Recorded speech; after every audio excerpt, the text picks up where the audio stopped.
वही लोग हैं जो कहते थे कि ढोर गवार पशु शूद्र नारी सकल ताड़ना में खुद को कहते हैं कि हम मुंह से पैदा हुए, हम तो ऊंचे, हमारी जाति ऊंची है।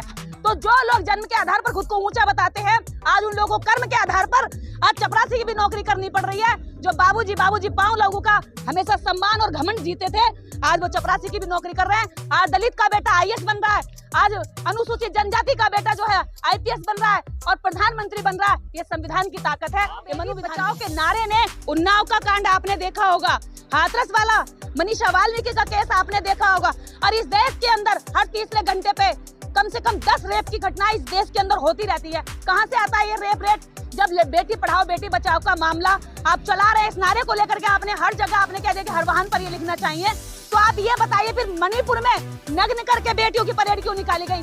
क्या वो बेटियां देश की नहीं थी? क्या वो बेटियां नहीं थी? क्या वो दलित की बेटी, आदिवासी की बेटी देश की बेटी नहीं होती है? क्या उसका शरीर, उसकी इज्जत नहीं होती है?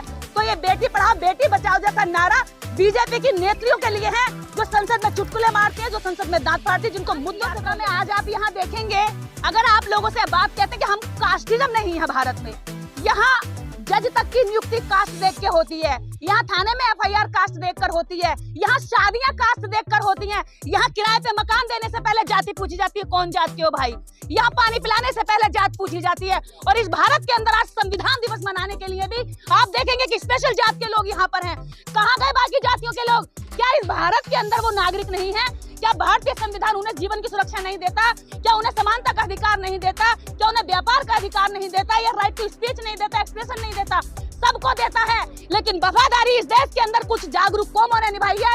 बाकी इस देश के अंदर इस संविधान का खाकर, इस देश के अंदर सुरक्षा लेकर इस संविधान के खिलाफ बोलते हैं या बंद आंखें करके देखते चले जाते हैं, निकल कर चले जाते हैं कि हमारा कोई हाथ डालता, उनकी बहन बेटी पर कोई इज्जत पर आंख डालता है तो भागकर कहाँ जाते हैं? संविधान की शरण में जाते हैं। जब उन्हें नौकरी लेनी होती है तो संविधान की शरण में जाते हैं। जब उनका मकान कोई छीन ले तो संविधान की शरण में जाते हैं। जब उनकी भैंस कोई खोल के ले जाए तो संविधान की शरण में जाते हैं। जब संसद में कोई आंख मार दे तो संविधान की शरण में जाती है वो नेत्रियां। जब संसद में चुटकुले मारते तो संविधान की शरण में जाते हैं और बाकी करते हरे राम हरे कृष्णा। और बाकी यही दलित और यही ओबीसी लोग हिंदू का परचम लहराते हैं, लेकिन जब इन पे लात पड़ती है, इनका रिजर्वेशन खाया जाता है, इनको बताया जाता है कि अरे शूद्र तुम अगर मुख्यमंत्री भी बन जाओगे ना तो मुख्यमंत्री आवास भी गाय के मूत्र से धुलाया जाएगा। गाय का मूत्र हमारे लिए पवित्र है और तुम शूद्र और दलित हमारे लिए अछूत हो। संविधान बदलने की बातें कर रही है, जबकि एक टाइम वो था कि जब देश में कोई संविधान लिखने के लिए यानी संविधान का आर्किटेक्ट नहीं मिल रहा था, संविधान की संरचना कैसे की जाए उसके लिए शख्स नहीं था, और आज इस संविधान को बदलने की बातें की जा रही है। तो इस पे क्या कहेंगे? देखिए, ये संविधान बदलने की बात वही कर रहे हैं जिनके बाप दादा में संविधान लिखने की ताकत नहीं थी, क्षमता नहीं थी। तो जिनसे संविधान की एक लाइन भी, एक आर्टिकल भी, एक भी अनुच्छेद तैयार नहीं करा गया, वो आज कहते हैं कि संविधान बदलेंगे। और संविधान बदलने की बात किस टाइप के लोग करते हैं? जो कभी 8वीं पास नहीं करके आए, जिन्होंने कभी संविधान को पढ़ा नहीं, संविधान को जाना नहीं, वो लोग संविधान बदलने की बात करते हैं। क्योंकि संविधान बदलने से जिस तरह की ये सिनेरियो फैलाया जाता है वो ऊपर से आता है। वो लोग जो पहले मनु विधान में विश्वास करते थे वो आज संविधान से नफरत करते हैं, क्योंकि मनु विधान 4 वर्णों के आधारित एक कानून को लागू करता है जिसमें करोड़ों लोगों के लिए न समानता का अधिकार है, न जीवन की सुरक्षा है और न ही शिक्षा का अधिकार है। संविधान सबकी सुरक्षा की बात करता है। संविधान उन नालायकों की भी सुरक्षा की बात करता है जो संविधान को बदलने की बात करते हैं। यही संविधान की खूबी है कि संविधान भेदभाव नहीं करता। लेकिन आप कह रहे हैं कि संविधान भेदभाव नहीं करता, संविधान में सबकी सुरक्षा बात करता है, लेकिन संविधान को बदलने के लिए संविधान दूसरा तैयार हो गया, तो इस संविधान में कुछ कमी है या उस संविधान में कुछ कमी है? देखिए, भारतीय संविधान इस भारत के अंदर प्रत्येक नागरिक का सम्मान की, उसके जीवन के अधिकार की और इस देश के अंदर सबको बराबरी का हक देता है। देश का कोई भी नागरिक नहीं चाहेगा कि इस संविधान को बदलकर मनु का विधान लागू किया जाए। अगर वो अच्छा ही होता तो संविधान लिखने की जरूरत क्या पड़ती? अगर मनु विधान में ताकत होती, लोगों को जोड़ने की ताकत होती, लोगों को ताकतवर बनाने की क्षमता होती, तो इस देश पर मुगल राज क्यों करते? इस देश पर अंग्रेज राज क्यों करते? ब्रिटेन सरकार को क्यों बाबा साहब डॉक्टर अंबेडकर को हायर करना पड़ता? और क्यों उस समय नेहरू और पटेल जी को बाबा साहब के आगे नतमस्तक होना पड़ता? क्योंकि उन्हें पता था कि संविधान लिखने की क्षमता अन्य किसी में नहीं है जो बाबा साहेब कर रहे थे। बाबा साहेब 2 साल मैडम 11 माह 18 दिन तक अपने स्वास्थ्य की चिंता किए बिना लगे रहे। उनको शुगर थी, हेल्थ का ध्यान नहीं दिया, लेकिन वो एक एक आर्टिकल में बार बार सुधार संशोधन कर करके इस हद तक उन्होंने मेहनत करके इस संविधान को सुंदर बनाया, हम सबके लिए बनाया। आज अगर बदलने की बात कर रहे हैं तो ये देश के नागरिकों को, उन लोगों को पहचान करनी चाहिए और सत्ता से उन्हें नीचे खींचकर जमीन पर लाना चाहिए। अच्छा, कुछ लोग सवाल उठाते हैं कि 1955 में बाबा साहब अम्बेडकर ने संविधान जलाने की बात कही थी, तो क्या विषय था वो जो बाबा साहब ने कहा था कि मैं ये संविधान जला देना चाहता हूँ? देखिए, बाबा साहब ने कहा था, जो बाबा साहब की बात को इस तरह से तोड़ मरोड़ कर लोग पेश करते हैं और उनको ही बदनाम करते हैं, क्योंकि बाबा साहब को उस समय भी उनके आर्टिकल को गलत तरीके से प्रेषित किया जाता था और उनको देशद्रोही बताने की कोशिश की जाती थी और उनके भी भाषण से उस समय लोगों की भावनाएं आहत होती थी। वही भावना आहत गैंग आज कहता है कि बाबा साहब कहते थे मैं संविधान को जला दूंगा। नो, बाबा साहब कहते थे ये संविधान, ये अगर इसको लागू करने वाले लोग जितने अच्छे होंगे, ये संविधान इतना ही नागरिकों के लिए अच्छा साबित होगा। यदि इसको लागू करने वाले लोग गलत होंगे तो ये संविधान गलत साबित होगा। यदि ये संविधान किसी एक के भी खिलाफ जाता तो मैं इस संविधान को खुद अपने हाथ से आग लगा देता, लेकिन ये संविधान नारी से लेके बच्चे बूढ़े और एक एक नागरिक की सुरक्षा की गारंटी देता है। तो इस संविधान को ही हम इस देश का आत्मा और इस देश को चलाने का सबसे महत्वपूर्ण ग्रंथ मानते हुए इसको स्वीकार करते हैं। अच्छा, आपको नहीं लगता कि जैसे उस टाइम बहुत सारी चीजें नहीं थी, आधुनिक नहीं था देश, लेकिन आज जैसे जैसे समय बीत रहा है और प्रगतिशील हो रहा है भारत और जैसे नई टेक्नोलॉजी आ रही है, तो उस हिसाब से ये संविधान के अंदर कुछ न कुछ चेंजेस या फिर संविधान को जैसे हुए है ना, बदलना चाहिए। पत्रकार महोदय, हुए है ना, संशोधन हुए हैं। जैसे जैसे SC/ST एक्ट को कमजोर करने की कोशिश की गई है, क्योंकि जहां जहां संशोधन हो सकते हैं वो पार्लियामेंट से कोशिश करते हैं और इसीलिए वो ऐसे चमचे दलाल टाइप के, जिसको मान्यवर काशीराम कहते थे कि चमचा युग, ऐसे चमचों को संसद में भेजते। तब भी बाबा साहब के खिलाफ जगजीवन राम जी का इस्तेमाल किया गया था और उनको दलितों का नेता बना करके देश को दिखाने की कोशिश की गई कि दलितों का सबसे बड़ा नेता कांग्रेस ने जगजीवन राम जी को चुन लिया है। लेकिन जगजीवन राम जी उनकी ना तो वकालत करते थे, उनके अधिकारों के प्रति ना कभी आवाज उठाते थे। इसकी मुखर होकर के आवाज अगर उठाते रहे तो बाबा साहब अम्बेडकर उठाते रहे। महिलाओं के लिए अगर हिंदू कोड बिल की बात की तो बाबा साहब ने की, जिसको कांग्रेस ने बाद में टुकड़ों टुकड़ों में लागू किया और महिलाओं को सारे अधिकार मिले। यदि इस देश के अंदर यहाँ पर एक भी नारी सुरक्षित है तो इसका एहसान किसी भी बड़े या किसी भी दैवीय शक्ति का नहीं है। इसका सबसे बड़ा अगर हमारे ऊपर उपकार है, आज मैं इस सूट बूट में खड़ी हूँ, आज मेरे मुंह में जुबान है, आज मैं बोल रही हूँ मैं स्वतंत्र हूँ, फ्रीडम है मुझे, इस सड़क पर बोल रही हूँ, तो ये किसी भी शक्ति का या किसी भी राजनीतिक पार्टी का या किसी भी मनोविधान का यह साया नहीं है, उनकी दया दृष्टि नहीं है।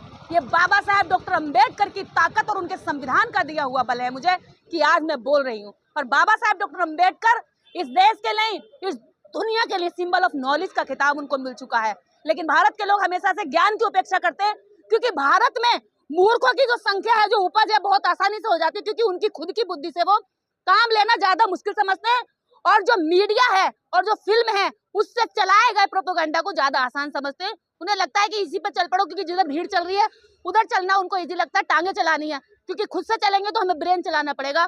और ऐसा ही बाबा साहब चाहते थे कि लोग अपनी बुद्धि से काम ले। मैडम, कौन लोग हैं जो संविधान को बदलना चाह रहे हैं और किससे संविधान को फायदा, किसको नुकसान? देखिए, ये वही लोग हैं जो कहते थे कि ढोर गवार पशु शूद्र नारी सकल ताड़ना के अधिकारी, जो कहते थे कि नारी जो है विषैले जहर से भी ज्यादा खतरनाक हो जाती है यदि उसे फ्रीडम दे दी और नॉलेज दे दी तो उनके लिए हम जैसी नारियां जिनकी नजरों में चुभती हैं, जिन्हें लगता है कि औरत पैर की जूती है, उसे बाहर नहीं निकलना चाहिए, जिन्हें लगता है कि शूद्रों को, दलितों को पढ़ने का हक नहीं, ये पढ़कर विषैले हो जाते हैं, अपनी जुबान खोलते हैं, जिनको लगता है कि इस देश के अंदर करोड़ों लोग उनकी गुलामी करते रहे, उनकी दास्ता पर निर्धारित रहे, उनके फेंके टुकड़े खाते रहे, ये वही लोग हैं जो वर्ण व्यवस्था में खुद को कहते हैं कि हम मुंह से पैदा हुए, हम तो ऊंचे, हमारी जाति ऊंची है।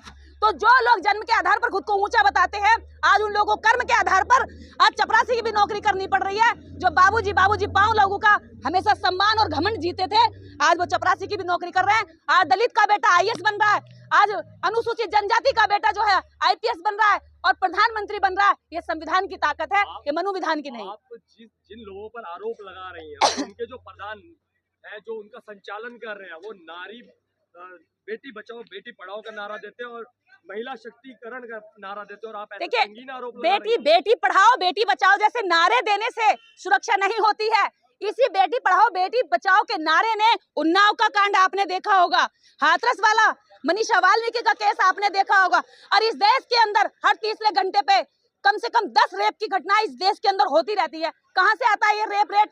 जब बेटी पढ़ाओ बेटी बचाओ का मामला आप चला रहे हैं, इस नारे को लेकर के आपने हर जगह आपने कह दिया कि हर वाहन पर ये लिखना चाहिए, तो आप ये बताइए फिर मणिपुर में नग्न करके बेटियों की परेड क्यों निकाली गई? क्या वो बेटियां देश की नहीं थी? क्या वो बेटियां नहीं थी?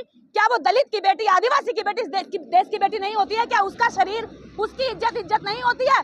तो ये बेटी पढ़ाओ बेटी बचाओ जैसा नारा बीजेपी की नेत्रियों के लिए है, जो संसद में चुटकुले मारती है, जो संसद में दांत फाड़ती है, जिनको मुद्दों से कोई लेना देना नहीं है। अगर नेतृत्व में कमी होती तो बार बार दोबारा सरकार ना आती। ईवीएम भी उनके हाथ में है। देखिए, ईवीएम जिस पर हम बात करते हैं, जिसमें विपक्ष भी बात करता है, ईवीएम भी उनके हाथ में। और दूसरा ये है कि जो जुमलों की सरकार है, जुमले भी बहुत बड़ी चीज है। मैंने कहा ना कि भारत जो भीड़ तंत्र में विश्वास रखता है, ना कि विवेक तंत्र में, अपने विवेक पर काम कम करता है।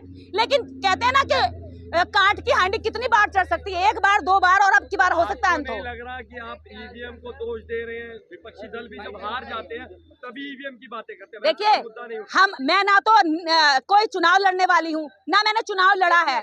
मैं स्वतंत्र नागरिक के नाते इस बात को कह रही हूँ, अगर ऐसा है तो इस पर जांच होनी चाहिए। जहां से ईवीएम बनी वो तो सरकार है, वो तो देश उसको एक्सेप्ट नहीं कर रहा, वो तो बीबी उस पे पेट पर चुनाव करा रहा, तो हमारा भारत क्यों नहीं करा सकता? आज मेरा एक सवाल है कि यहाँ पर SC/ST के लोग संविधान यात्रा में आए हैं, लेकिन अभी भी OBC जो अपने आप को हिंदू बताकर ही क्यों बचे हुए हैं? देखिए, संविधान की यात्रा में आज आप यहाँ देखेंगे, अगर आप लोगों से बात कहते हैं कि हम कास्टिज्म नहीं है भारत में, यहाँ जज तक की नियुक्ति कास्ट देख के होती है, यहाँ थाने में FIR कास्ट देखकर होती है, यहाँ शादियां कास्ट देखकर होती हैं, यहाँ किराए पे मकान देने से पहले जाति पूछी जाती है, कौन जात के हो भाई, यहाँ पानी पिलाने से पहले जात पूछी जाती है। और इस भारत के अंदर आज संविधान दिवस मनाने के लिए भी आप देखेंगे कि स्पेशल जात के लोग यहाँ पर हैं। कहाँ गए बाकी जातियों के लोग? क्या इस भारत के अंदर वो नागरिक नहीं है? क्या भारतीय संविधान उन्हें जीवन की सुरक्षा नहीं देता? क्या उन्हें समानता का अधिकार नहीं देता? क्या उन्हें व्यापार का अधिकार नहीं देता? या राइट टू स्पीच नहीं देता, एक्सप्रेशन नहीं देता? सबको देता है, लेकिन वफादारी इस देश के अंदर कुछ जागरूक कौमों ने निभाई है। बाकी इस देश के अंदर इस संविधान का खाकर, इस देश के अंदर सुरक्षा लेकर इस संविधान के खिलाफ बोलते हैं, या बंद आंखें करके देखते चले जाते हैं, निकल कर चले जाते हैं कि हमारा कोई लेना देना नहीं है। लेकिन जब उनकी बहन बेटी पर कोई हाथ डालता, उनकी बहन बेटी पर कोई इज्जत पर आंख डालता है, तो भागकर कहां जाते हैं? संविधान की शरण में जाते हैं। जब उन्हें नौकरी लेनी होती है तो संविधान की शरण में जाते हैं। जब उनका मकान कोई छीन ले तो संविधान की शरण में जाते हैं। जब उनकी भैंस कोई खोल के ले जाए तो संविधान की शरण में जाते हैं। जब संसद में कोई आंख मार दे तो संविधान की शरण में जाती है वो नेत्रियां। जब संसद में चुटकुले मारते तो संविधान की शरण में जाते हैं, और बाकी करते हरे राम हरे कृष्णा। और बाकी यही दलित और यही OBC लोग हिंदू का परचम लहराते हैं, लेकिन जब इन पे लात पड़ती है, इनका रिजर्वेशन खाया जाता है, इनको बताया जाता है कि अरे शूद्र, तुम अगर मुख्यमंत्री भी बन जाओगे ना तो मुख्यमंत्री आवास भी गाय के मूत्र से धुलाया जाएगा। गाय का मूत्र हमारे लिए पवित्र है, और तुम शूद्र और दलित हमारे लिए अछूत हो।